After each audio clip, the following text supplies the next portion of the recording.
ठीक है। मगर जब आप मुकम्मल पिक्चर रखोगे ना फ्री विल के कॉन्सेप्ट को, ये बेसिकली एक फॉल्स इक्विवेलेंस बोल लो या फॉल्स एनालॉजी समझ लो। ठीक है। हमारा मानना ये है ये दुनिया इम्तिहानगाह है। अब आप यहां से एनालॉजी को शुरू करो कि एक बच्चा जब इम्तिहान के अंदर बैठा है, यहां से वो लॉजिक बिल्कुल ठीक बैठती है। अब आप कह रहे हो कि वो बच्चा जो है ना उसने तो चाहा ही नहीं है कि वो ये एग्जाम दे, ठीक है ना, और वो चाहता है कि वो इससे कुछ कर ले, मगर आप कह रहे हो कि इम्तिहान देना है, यही बात रख रहे हो ना? हाँ, मतलब कि एडमिशन तो उसके चॉइस से नहीं हुआ, एडमिशन इस दुनिया में, ये हाँ यही बोलना बिल्कुल चाहते ऐसे हैं। ही, बिल्कुल ऐसे ही है। इसमें दो तरह से जवाब बन सकता है। एक ये है कि एक इस्लाम का कॉन्सेप्ट क्या है, इस्लाम का कॉन्सेप्ट क्या है। तो प्योरली इस्लामिक कॉन्सेप्ट है जिसको अहदे अलस्त बोलते हैं। अहदे अलस्त सूरह बकरा में आया है, अभी दिखाता हूं थोड़ी देर में। एक जवाब तो इसका ये है कि हमें याद नहीं है मगर हमने एडमिशन लिया था, हमसे पूछा गया था। अब सवाल उठता है कि हमें याद नहीं है तो फिर मुझे क्या पता, मुझे तो फील हो रहा है कि मेरे से तो परमिशन ली नहीं गई थी। याद ना होने के पीछे भी एक फिलॉसफी है जो इस्लामिक बेस है। वो ये है कि हमें यहां भेजकर ये चीज भुलाई गई कि तुमसे ये परमिशन किस तरह ली गई थी, तो ये हमें बुला दिया गया। और इस बुला देने के पीछे मकसद ये था कि अगर हमें याद होता कि हमसे इस दुनिया के इम्तिहान में परमिशन ली गई है तो फिर इम्तिहान खुद ब खुद रिवर्स हो जाता, खुद ब खुद।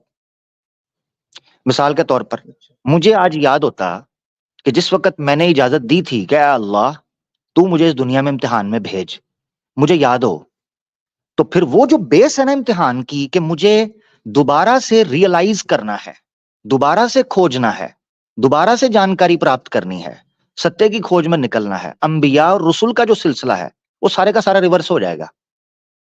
नंबर एक तो एक ये है, एक जवाब इसका ये है कि हमें इजाजत हमसे मांगी गई थी, हमारा एडमिशन हुआ और हमने कहा बला, हमने इस चीज की कही। अच्छा, एक तो अहद अलस्त से लिंक करते हैं। दूसरा ये कहते हैं कि अहद अलस्त में मल्टीपल चीजें हुई थी। अहद अलस्त का मतलब ये है, मैं आपको शायद ना समझ आ रही हो, अहद अलस्त सूरह बकरा में जिसको एक्सप्लेन किया गया है उसको कहते हैं जब हम आलम अरवाह में थे, यानी हम जब हमारी आत्माएं उत्पन्न हुई थी, तो जब आत्माएं उत्पन्न हुई थी तो उन आत्माओं के सामने फ्री विल रखी गई थी, जिसको सूरह हशर में अल्लाह ताला ने बयान किया है। तो सूरह हशर में अल्लाह ताला कहते हैं कि इन्ना अरदनल अमानात, हमने अमानत को, अमानता, हमने अमानत को पेश किया आसमानों पर, जमीनों पर, पहाड़ों पर, कि ये है फ्री विल, क्या तुम चाहते हो, यानी दूसरी मखलूकात के ऊपर। फअबैना अन यहमिलनहा, तो उन्होंने इनकार कर दिया कि वो उसको उठाएं, ठीक है, उसको उठाएं, इससे इनकार कर दिया। वह हमल हल इंसान, फहमल हल इंसान, इंसान ने इसको उठा लिया। यह है फ्री विल का पार्ट। तो अहद अलस्त कहते हैं जब आत्माएं उत्पन्न हुई थीं उस समय के ऊपर हमसे ये चीजें पूछी गई थीं, क्या मैं तुम्हारा रब हूं? हमने कहा था कि बिल्कुल हो। हमसे पूछा गया कि क्या तुम ये फ्री विल लेना चाहते हो? हमने उसको उठाया, और जब फ्री विल उठाई तो उसके बाद हमें पेश होना था। ठीक है। अच्छा, अब एक ये जी। तो हो गया एक हिस्सा जवाब का, एक हिस्सा जवाब का। दूसरा हिस्सा है, दूसरा हिस्सा ये है कि ये सवाल सिर्फ फ्री विल के ऊपर नहीं उठेगा कि हमें हमसे पूछा क्यों नहीं गया यहां भेजने में। दुनिया में भेजने से ज्यादा बड़ा सवाल है ये पूछना हमें बनाया ही क्यों गया था। देखो, फ्री विल देकर दुनिया में भेजना ये बाद की बात है, सेकेंडरी है। पहले तो हमारा उत्पन्न होना है, हमसे पूछ कर तो हमें उत्पन्न भी नहीं किया गया। फिर सवाल ये उठता है कि वो क्यों किया गया। इस पर मैं इसको इस तरीके से समझाता हूं कि अगर किसी को ये एतराज है ना कि अल्लाह अपनी विल को इस्तेमाल नहीं कर सकता हमारी जात के बगैर, तो सबसे पहला सवाल आपके माता पिता से बनना चाहिए कि उन्होंने वीरिया फेंकते हुए, ठीक है, संभोग करते हुए आपसे पूछा था कि योहान आप आने लगे हो, तो आप आना चाहते हो ताकि मैं फिर ये करूं और आप आए 9 महीने बाद? नहीं पूछा था। पता है क्यों? नहीं। क्योंकि उनके पास पावर थी, उनके पास पोटेंशियल था कि वो ये करें और आप आओ। ठीक है। अब जब आपने ये समझ लिया कि माता पिता के पास आपको उत्पन्न करने का पोटेंशियल और पावर मौजूद होती है, और आपको उत्पन्न करने के लिए उनको आपसे पूछने की कोई आवश्यकता या जरूरत नहीं होती, इसी तरह इस कायनात का और ब्रह्मांड का खालिक आपको उत्पन्न करने के लिए उसको किसी किस्म की आपकी इच्छा आपसे पूछने की जरूरत नहीं है। मैं आपको बनाने लगा हूं, आप रेडी हो, आपको कोई इतराज तो नहीं, कोई आपत्ति तो नहीं। वो खालिक है, आपसे पूछने की कोई जरूरत नहीं उसे, उसने उत्पन्न किया। ये उससे भी बड़ा सवाल था जिसको इंसान को समझना चाहिए। ठीक है मेरा भाई, जब ये मसला हल हो जाए, जी फ्री विल बहुत छोटी चीज रह जाती है।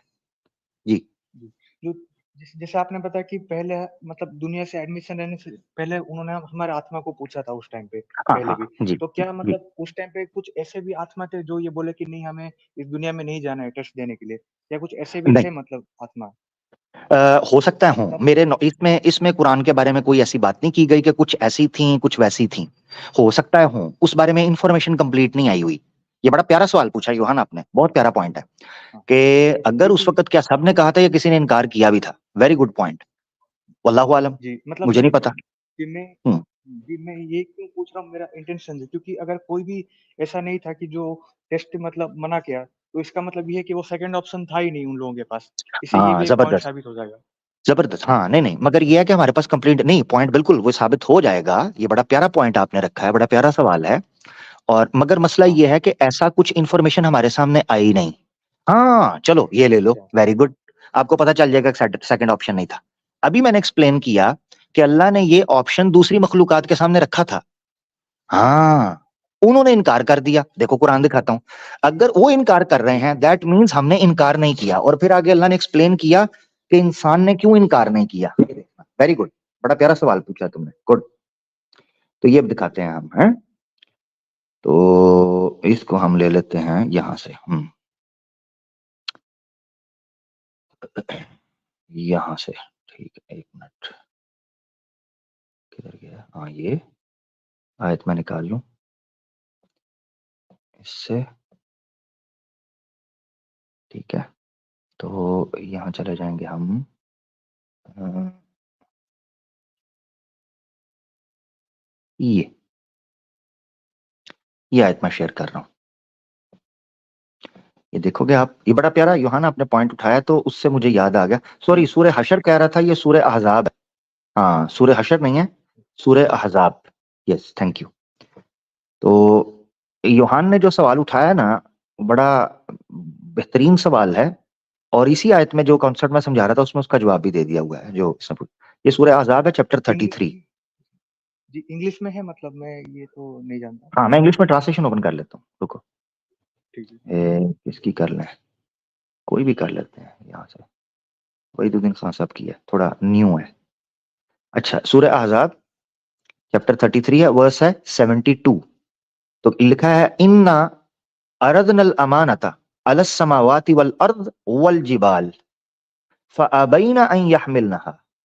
उन्होंने इनकार कर दिया, दे रिजेक्टेड दैट ऑफर, अन यहमिलनहा, कि वो उसको उठाएं। वह अशफकना मिनहा, और उससे कांप गए। वह हमलहल इंसान, इंसान ने इसको उठाया। इन्नहु कान ज़ुलूमन जहूला, बेशक वो धोखे में था या जालिम था या इग्नोरेंट था, उसको पता चला। अब ये ट्रांसलेशन पढ़ लो जी। We offered to the trust of parents, they refused to bear it, but they were afraid, but man। अच्छा, तो इसका मतलब कि जो अर्थ माउंटेन से इन सब से भी पूछा गया था कि आप टेस्ट देना हाँ, चाहोगे कि नहीं, इसका यही मतलब है ना? यस अच्छा। Yes yes, free will. पर इसीलिए पर हम ये हाँ, कहते हैं, हाँ पर हाँ। पर इसमें जो लिखा है कि इंसानों ने इसको उठाया, तो इंसानों ने मतलब क्या 100% इंसानों ने उठाया या फिर उनमें कुछ इससे परसेंट के यही, लिए इंसान? इससे इस हाँ, इससे ये पता चलता है, कुरान के अकॉर्डिंगली ये पता चलता है। वह हमला हल इंसान, अल इंसान यहाँ पर एक जिन्स के तौर पर आया है। जिन्स का मतलब ये एक स्पीशीज, एक ग्रुप। अच्छा, तो पूरी की पूरी स्पीशीज जो थी एज अ ह्यूमन, उन्होंने इसको उठाया। ठीक है, अच्छा। तो इंसान ने इसको पर उठा ये लिया। पर ये तो हाँ मतलब बोल। ठीक नहीं लगता ना कि अगर मतलब चॉइस 2 है तो मतलब कोई तो ऐसा होगा ना कि जो सेकंड चॉइस को चूज़ करेगा। जैसे अभी मान लो, करंटली भी इस तरह जैसे मान लो, लोग काफ़िर बनना चाहते सॉरी, इस तरह मान लो, आपके अब्बू हैं, ठीक है, आपके फादर हैं। हैं, उन्होंने लोन लिया, हुँ, ठीक है, बैंक से हुँ, लोन ले लिया। आप उस हाँ, वक्त पैदा नहीं हुए हुए थे, या थे भी तो 3-4 साल के। ठीक हुँ, है, अब आपके पिता जो है उनका, हाँ, अब अल्लाह सुखी रखे, मेरी दुआ है वो ठीक रहें, उनका हो गया देहांत। ठीक है, जी वो गुजर गए। अब उसके बाद बैंक किसको पकड़ेगा? आप थे अकेले,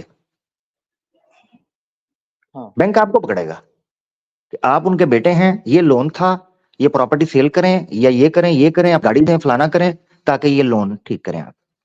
ठीक है, हाँ इसी तरह ये समझें कि हाँ अगर हमारे जैसे मिसाल के तौर पर मुझसे अगर ना भी पूछा जाए, चूंकि मैं उनकी औलाद में से हूं, अब ये यूं समझ लो दुनिया के अंदर भी कितनी दफा ऐसा होता है कि फैसले हमारे बड़ों ने किए होते हैं, फेस आज की जनरेशन को करना पड़ रहा है।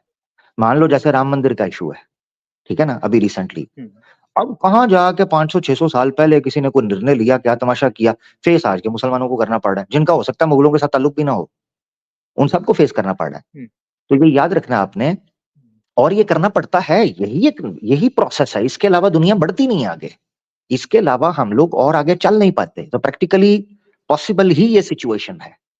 अच्छा, अब वो फेस तो चीजों को, कॉन्सिक्वेंसेस को फेस करना पड़ता है बाद के मुसलमानों को, इसमें कोई शक नहीं है, मगर ये चीज है कि अल्लाह के हाथ चूंकि वो अनजस्ट नहीं है, इनजस्टिस नहीं होता, लिहाजा यहाँ जिनसी मुराद ली जाएगी, यानी ये लिया जाएगा, क्योंकि वो अहद अलस्त के अंदर भी आपको जिक्र मिलता है कि इंसान को जब ये फ्री विल दी गई थी तो ऑब्वियसली सब इंसानों से ली गई, ठीक है, क्योंकि यहाँ पर स्पीशीज मुराद है, नंबर 1। नंबर 2, जैसे मैंने आपको पेरेंट्स की मिसाल दी। अच्छा चलो देखो नेचर कैसे काम करती है, अगर आपने नेचर को समझना है, जेनेटिकली स्पीकिंग आपके फादर के जो फीचर्स हैं या उनके जो इवन हैबिट्स हैं, वो आप में ट्रेट्स के, डीएनए ट्रेट्स के तौर पर आप में ट्रांसफर होती हैं, ठीक है, आपकी मदर का भी, आपके फादर का भी, और कई दफा आपके पीछे जी ग्रैंडफादर, ग्रैंड पेरेंट्स जो हैं उनका भी ट्रांसफर होता है। पता चलता है, तस्वीर देखते हैं तो पता चलता है आपका नाक या आपकी आंखें या चेहरा आपके दादा से या चाचा से या मामू से मिल रहा होता है, ठीक है। तो इस तरह आपको समझना जी चाहिए कि नेचर ऐसे काम करती है।